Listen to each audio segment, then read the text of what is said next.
In this video, I'm going to show you how you can create a text file in Python and write in it. So let's get started. So to start with, we use a built-in function which is open, and it takes two arguments. First is the name of the file which we want to create or read.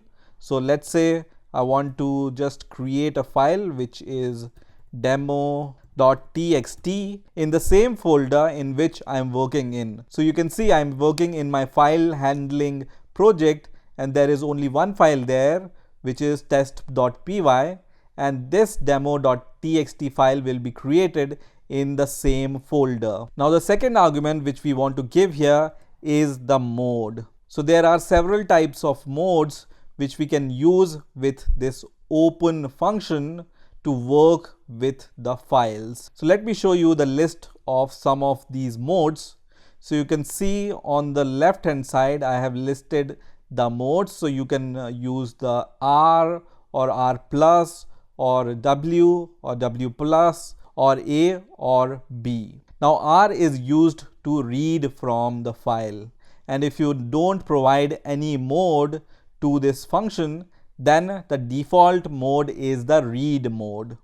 Now if you want to write to a file, you use this write mode with a keyword W. So we are going to use this W keyword in order to write to the file. So let's use this W keyword here, and then this open function returns a file object. So let's store this file object into a variable. Now generally we call this file object a file handler, and using this file handler we can work with the file on which we are working on. So this file handler will be used to work on this file which we want to create. Now in the next line I will just use this file handler, and then I can call some methods here. You can see there is a list of methods I can call on this file handler which is returned by this open function. So to write into a file, I can use the write function, and here inside the write function you can provide any text whatever you want to write to the file. So let's say I just want to write this line of string to my text file which I'm creating. So I can just paste this text here, and then after writing to a file, when you are finished working with the file, you use once again this fh and then call a method called close on it. Now what does this close function do? So this close function is used to close the file and immediately free up any system resources used by your file handler, which is fh. And it's a good practice to use this whenever you are done with the handling of your file. So always remember to use this close function after you are done with the handling of your file. So this is a good practice, but I would say you must call this function, and that's it. So this W mode, if the file demo.txt doesn't exist, it's going to create the file and then it's going to write this text into the file. So W mode is responsible for creating the file also, and if the file already exists, it will overwrite the previous string by the string which you are writing using this write function. So let me just run this code, and you will keep eye on this project because this file will be created inside this project. So I'm going to right click and then run this test file, and you will see as soon as I run this test file, there is one more file created here which is demo.txt, and when I click on this file, you can see the same text appears here which we have written using the write function. Now if you want to provide the line breaks, you can provide them using \n, and I'm going to once again run the code. So remember, when the file doesn't exist, the W mode is going to create the file, and if the file already exists, which it does now, then it's going to overwrite it. So I'm going to run the program once again and see the content of this demo.txt, and you can see this string is split into 2 lines, which is done by this \n. So let me just split the screen so you will see the demo in the real time. So on the right hand side I have my demo.txt file, and on the left hand side I have this code on which I'm working on. So let's write something else in this file. So instead of writing this big line of text into the file, what I want to do now is I want to use a for loop to print 10 lines into this demo.txt file. So I'm going to use a for loop for that, and I'm going to just write for I in range, and let's say the range is 10, and then we will call our write function using this fh file handler. And then what I want to write here is, let's say this is line number modulus d, and I will just replace this mod d with the line number, and then I will just provide the line break after that. And in the previous videos we have already seen that when you use this modulo symbol and then give some value here, for example I, then this mod d will be replaced by this I, right? So let's run the code and let's see what happens now. So I'm going to run this code, and now you will see that this code prints this is line number 0, this is line number 1, because the range starts from 0. So in order to print the line number from 1, what we can do here is we can use this parenthesis here. Let me just move this to the side. So inside the parenthesis we can use I plus 1. So we can add 1 every time this value of I is printed. So it will start from 1. So let's run the code once again, and you can see now it prints this is line number 1, line number 2, 3, 4 up to 10. Now you might have already observed that whenever I run the code, this demo.txt file is overwritten every time when I run this code. So the old text is overwritten by the new text. Now in order to avoid the overwriting of the text, what we can do is we can use a special mode which is A here, and A stands for append, and this append mode is used to append the text to the file. So let's replace this W mode with the A mode now, okay? And you can see this is the previous content of the demo.txt file, and now when I run the code, you will see the previous content is staying there and the new content is appended to the same file. So A we use to append to the existing content of the file. Now let me go to the list of modes once again, and you will see there is a special mode W plus also, which means if you want to read and write at the same time, you use this W plus mode. And this mode is going to create a new file if the file doesn't exist. Otherwise, if file already exists, it's going to overwrite to the file which already exists. Also, you will see a special mode B here, which is used for the binary file such as images or other binary files. This R and R plus mode we will see in the next video, and I'm going to show you how to read from the file using these modes in Python in the next video. So let's go to our code once again.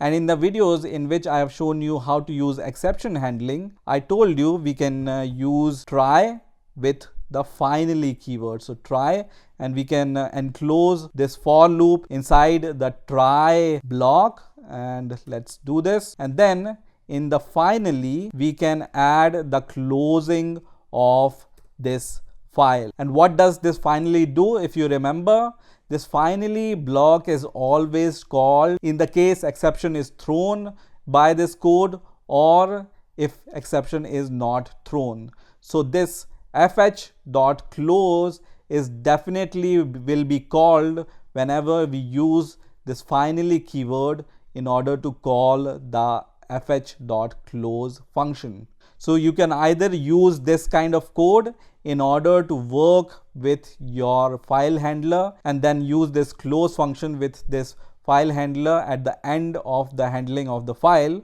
Otherwise, Python provides the shorter form of writing the same type of notation. And this notation is you use a keyword with and then you call open function, and you can provide the same type of arguments here. For example, demo.text and append, and then you use as keyword and then you write the name of the file handler, for example fh, as you have done here, and then you provide this colon, and inside this with statement you work with your code. For example, we work with the file writing with this for loop. So this whole code, including the try and finally block, is equivalent to this kind of code, which is the shorter form of writing the same code. So this with statement is going to always call this close method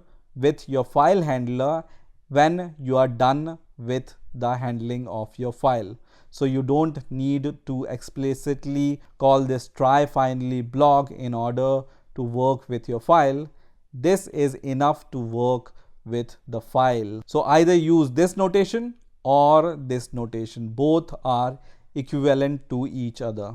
Now the last thing which I want to show here is, let me just use the with statement in order to work with this demo.txt file. Is, for example, you don't want to create this demo.txt file into the current project. Instead, you want to create this file into some folder on your computer.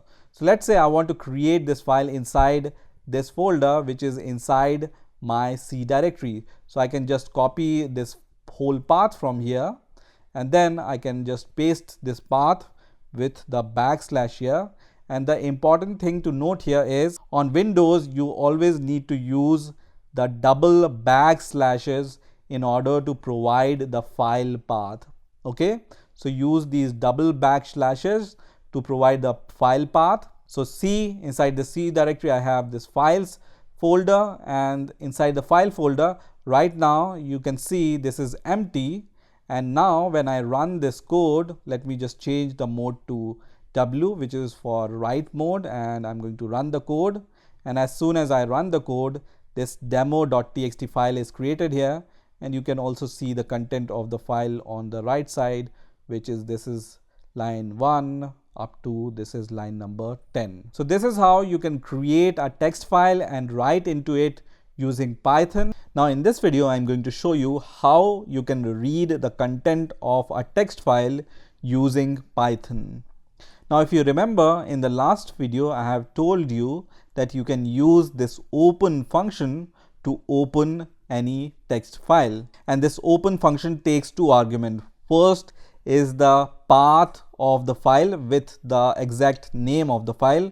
So because this demo.txt file is in the current folder in which I'm working in, that's why I haven't provided any exact path. I can just give the file name here.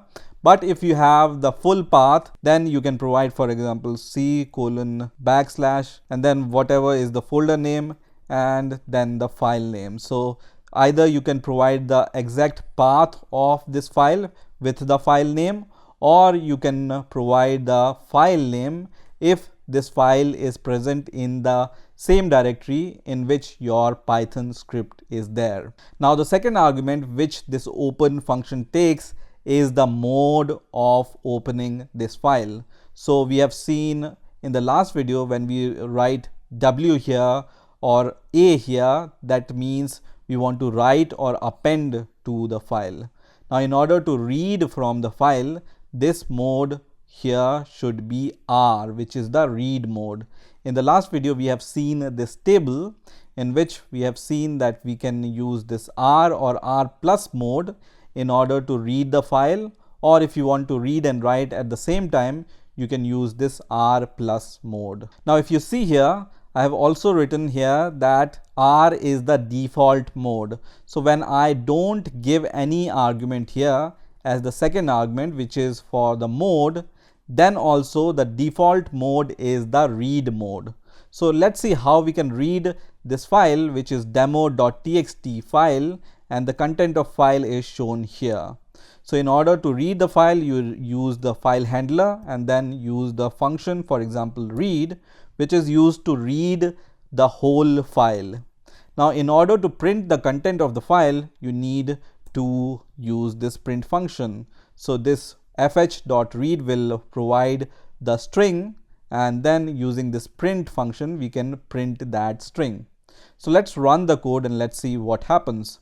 So you can see it prints the whole content of the file. Now let me minimize this window once again.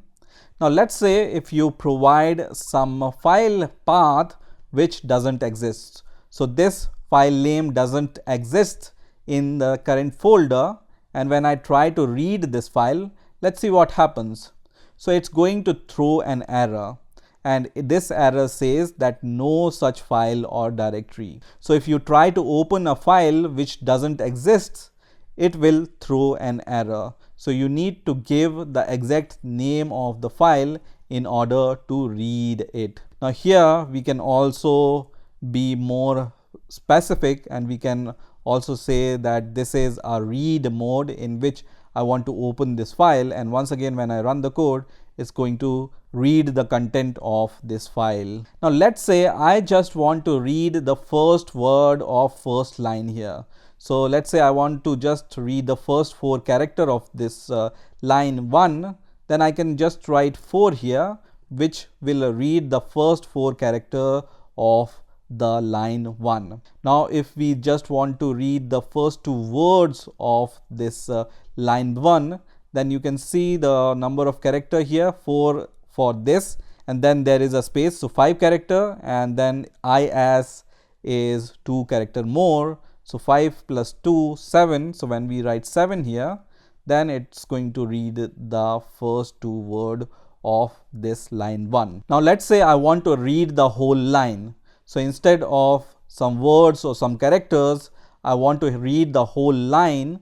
Then I can use a function called readline, and this readline function is going to read the first line of the text which is present in my file. So I'm going to just run the code, and you can see it reads the first line of my text file. Now if you want to read the next line, then you need to use this readline function once again, and when I run the code once again, it's going to print the second line, and so on. So if you want to print the 3 lines, then you use this function 3 times. Now let's say you want to read some characters of the line 1, then you can once again write the number of characters which you want to read, and then run the code, and it will print the first 4 characters of the first line. And you will observe that when I use this readline function once again, the string starts from the ending of the first line. So in the first line, we have just used the first 4 characters of the first line.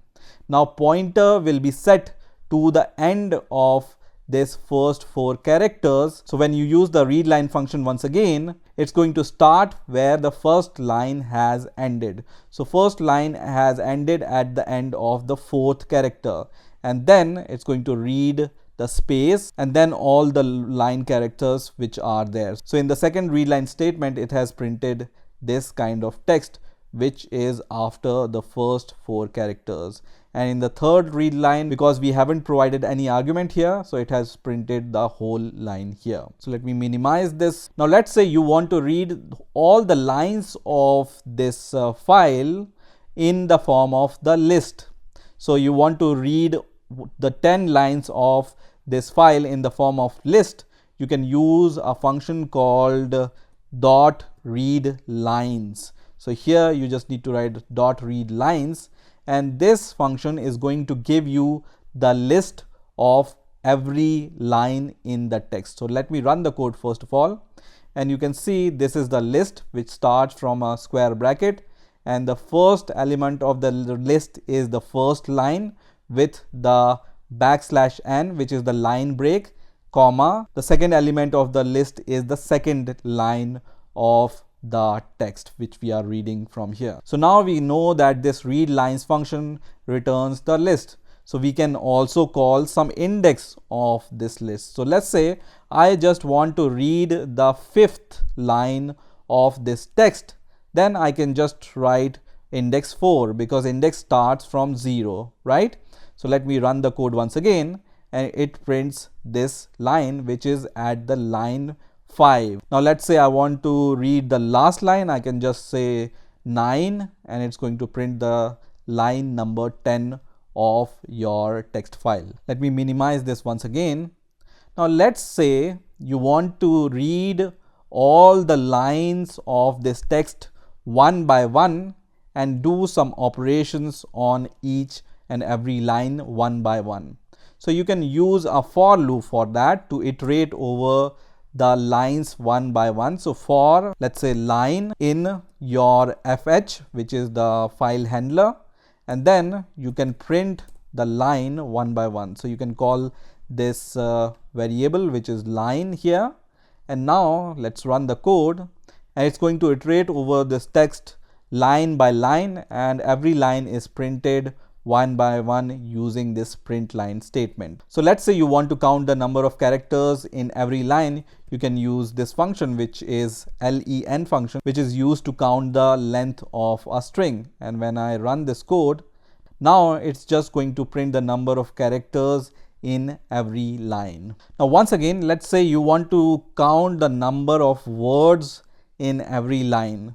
So we can use a function on this line variable, which is a function called split. So line dot split, which is going to split your line on the basis of character you provide as an argument here. So let's say I want to split the line on the basis of a space. So let me run the code once again, and now you will see that it's going to give me the list of each and every word of every line. So this is the first element of the first list, and then the second element, third element, and fourth element, and the fifth element. So if you want to count the number of words in every line, then once again we can enclose this code into a function called len. Okay, so this length is going to give you the length of this list, and when I run the code once again, it's going to print the number of words in every line of this text file. So if you want to count the number of words in every line, you can split the words using the space, and then using this len function you can just find the length of the list which is returned by this split function. Or if you want to just see the list of words in every line, then you can just use this function without the len function, and it's going to give you the list of each and every word of every line of your text file. And of course, to make things easier, you can also use this with notation, which I've also told you in the last video. So you can write with and then this open function, and in the open function you give these two arguments, which is the name of the file and the mode, and then you can use as fh, for example, and then you can execute whatever code you want to execute using this file handler.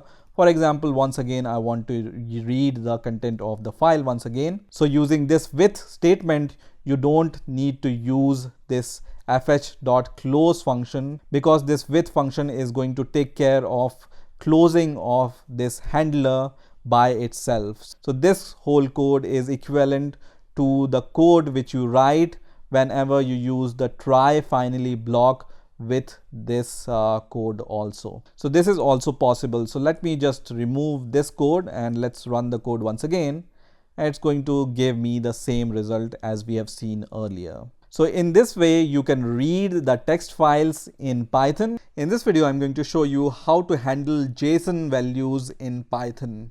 So first of all, what is JSON? So JSON is a text format which stands for JavaScript Object Notation, and JSON is a syntax which is used for storing and exchanging data.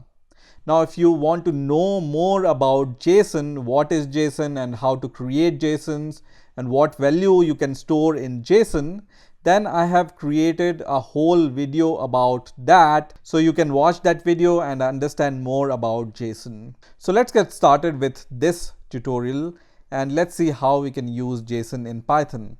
So to use JSON in Python, you use a inbuilt package which is called JSON. So you need to import this inbuilt package which is JSON. Now let's say I have a Python dictionary. So let me create a dictionary in Python which have, let's say,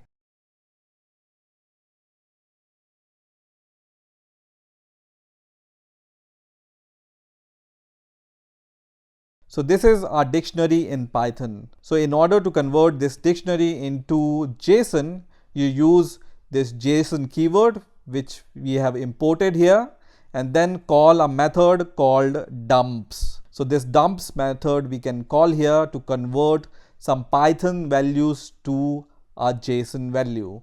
And we will pass this dictionary variable a here, and in order to print the value of JSON, we can use this print method. So I'm going to enclose this JSON.dumps method inside our print function.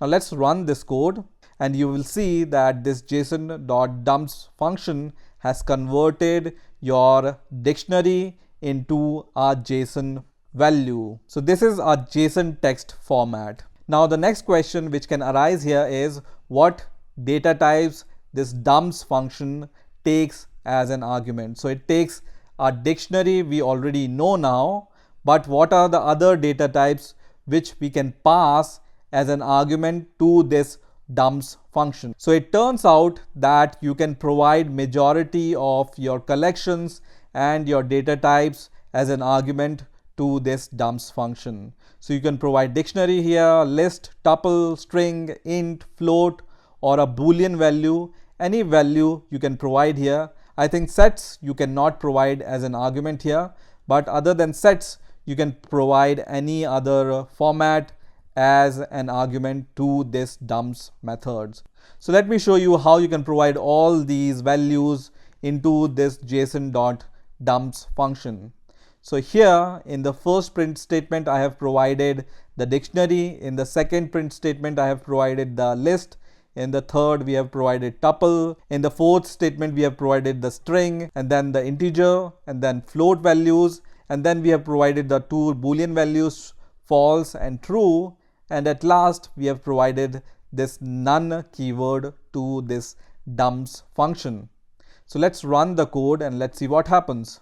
So everything runs fine. So that means you can convert from this JSON.dumps function a dictionary or a list or a tuple or a string or a decimal or a float or a boolean value into a JSON value, and all these are valid JSON values. Now let me go once again to this dictionary method, and here also as the JSON values you can provide any type of values which I have shown here. So you can use inside this dictionary, for example, another dictionary. So I can just write so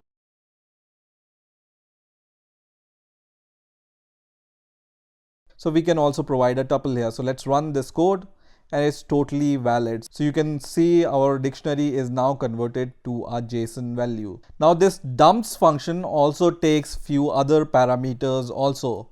So we can also provide a parameter called indent here. So you need to write indent is equal to, and then after that you can write some number here. So if you want to give the indent of 4 to each and every element of your JSON, then you can write indent is equal to 4.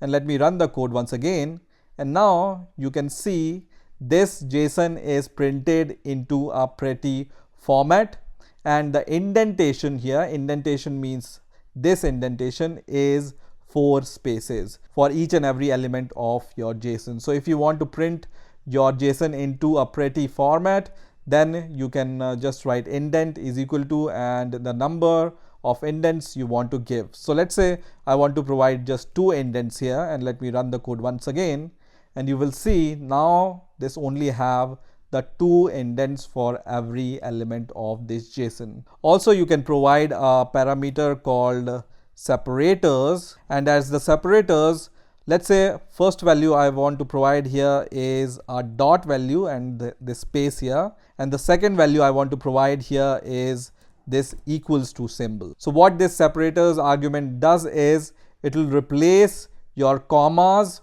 with this dot notation and your colons with this equals to notation.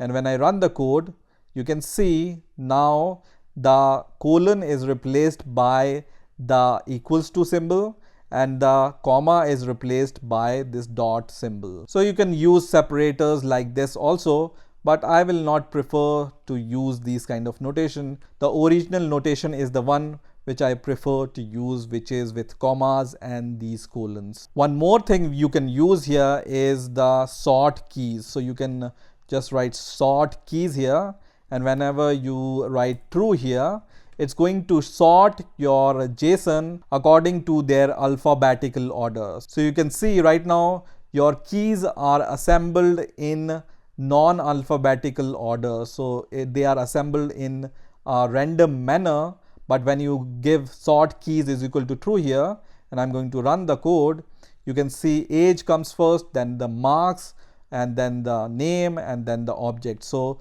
now your keys are assembled or sorted in the alphabetical order when you use this kind of notation. Now let's try to save this JSON value into a JSON file.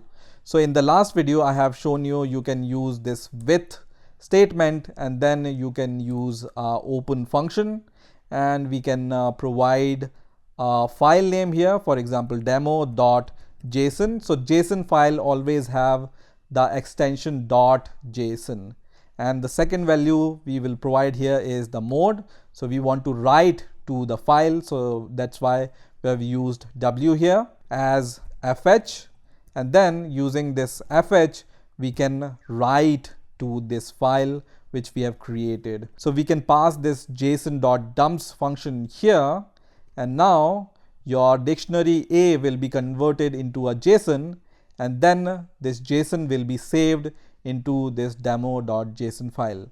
You can see here I'm working inside this file handling project, and here I only have .py file, and when I run this code, you will see there is one more file which will be created here, which is demo.json. So I can open this file here, and here you will see all our JSON values are saved in this demo.json file. So we have provided these values into the demo.json file. Let me just split the screen so you will be able to see it correctly. So we have provided a name here. So name is here, age is here, marks is here, and then the object is here, and also the pass is also here. So this is how you can write your JSON values into a file. Now let's see how we can read the JSON values from a file. So I'm going to remove this dictionary from here, and instead of using this write mode, I'm going to just use read mode, which we use to read from the file. And the file we already have. So let's say we want to read all this data which we have written into this file, and now instead of using this line, I need to use fh.read function here, and to print the content what we have read from this file, we can use the print function. So I'm going to enclose this fh.read into the print function, and let's run the code first of all. And when I run this code, you can see it prints all the content of this JSON. Now one thing which you need to observe here is this fh.read function is going to give you a string value. So to confirm that, we can just write type here, and we will just see the type of this fh.read function, and I'm going to run the code. Let's see what's the answer. So you can see this read replies you in the form of string. So in order to convert this string into some parsable format, you use a function called json.loads. So I'm going to save this string into let's say a variable json_str. This is the variable name, and we will assign whatever we read from the file into this variable. And now what we can do here is we can convert this string into a JSON value using a method called JSON.loads. So let me create a variable once again. So JSON value is the variable name, and then I can use this JSON keyword which we have imported dot loads function. So just use the loads function and then pass this string as an argument of this loads function. So this loads function takes a string and converts it into a JSON value. So now let's print the type of the JSON value. So I'm going to just write print type, and then we use the JSON value argument here, and then once again run the code, and you will see now the JSON value data type is the dictionary. So because now it's a dictionary, we can parse some values from it. So let's say from this JSON value dictionary we want to get the name. So name here we have stored is Max. So we can just give the key here name and then run the code. It's going to give us the value associated with the name, which is Max. So this JSON.loads function we use to convert from a JSON or a string value into a Python dictionary. So this is how you can handle JSON values in Python. I hope you have enjoyed this video, and I will see you in the next video.